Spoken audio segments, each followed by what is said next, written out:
Hello everybody and welcome to another episode of the Eagles Film Room with myself, Liam Jenkins. Philadelphia sports is a tough place to navigate right now, with Carson Wentz being out for the remainder of the season with a torn ACL. The fate of the Philadelphia Eagles' playoff hopes rests on the shoulders of a man who almost took them there before, in Nick Foles. Now, the last time Foles actually started a game in the NFL came in November last year with a win over the Jacksonville Jaguars as a member of the Kansas City Chiefs. Now, since then, he's of course caught on with the Eagles, but he missed preseason, he missed training camp, and he missed OTAs due to elbow soreness and the arrival of his child. This will be the first start since that time for Nick Foles, but he was dropped into the deep end for the Eagles last week against the LA Rams and did more than just hold his own. Some are concerned that the Arizona product may have to have the offense tilted away from him in order to function normally without Carson Wentz, as he's not quite as athletically gifted as the NDSU star. However, what we saw on Sunday from Doug Peterson and Frank Reich in terms of play calling shows us quite the opposite. Let's get straight to the good stuff. Nick Foles is not Carson Wentz. He won't be blowing up plays with his feet every 20 seconds, but it doesn't mean he's not mobile and can extend plays when he has to.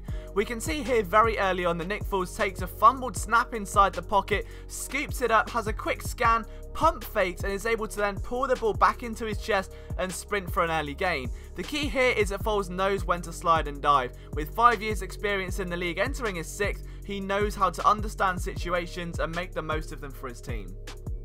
Now, Foles of course was dropped into a pressurable scenario. His team needed points and there was no time to run the ball. This RPO allows Foles to put a great pass into the hands of Trey Burton and move the chains for a first down over midfield. But take a look at how it all panned out. Foles is going to fake the handoff after reading the eyes of that single safety, pull the ball back into his chest and look for that tight end. Now look at the eyes of Nick Foles, pulls it back, and there goes Burton breaking. Hit as he throws, that ball still gives Burton enough of an opportunity to make a play on the ball. It's a great throw and a great route concept ran by Doug Peterson.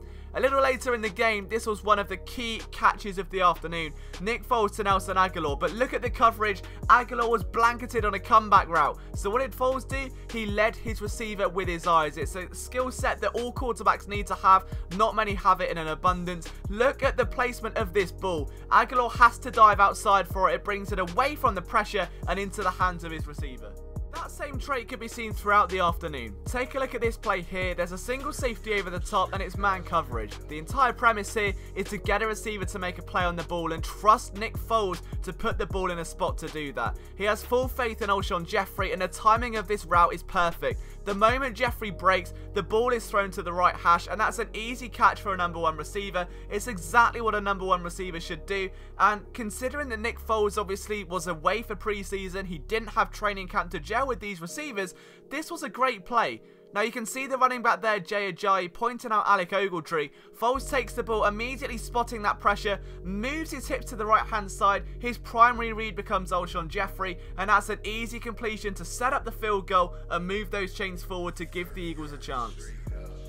There aren't many backup quarterbacks in this league who can be thrown into a game with 10 minutes remaining down 4 points to a top-rated NFL defense. Nick Foles is one of those guys, and the way he commanded the pocket, made 2 high-octane throws to both Nelson Agholor and Alshon Jeffrey, show a complete trust and confidence upon him from the likes of Doug Peterson and of course Frank Reich, the offensive coordinator. The offense is not going to change much just because Nick Foles is into the fray, and the game against the Rams proved that. If the Eagles need to throw, they're gonna throw the ball, they're gonna be aggressive, and they're going to push the chains down the field. And against a giant secondary that could be losing a bit of confidence, this is a perfect opportunity for Foles to settle in before the slog begins. Thank you so much for tuning in to another episode of Eagles Film Room. If you do like this content, please subscribe. I cannot believe we're at 126 subscribers already. And don't forget to go over to phillysportsnetwork.com every single day of the week for 24/7 Eagles content.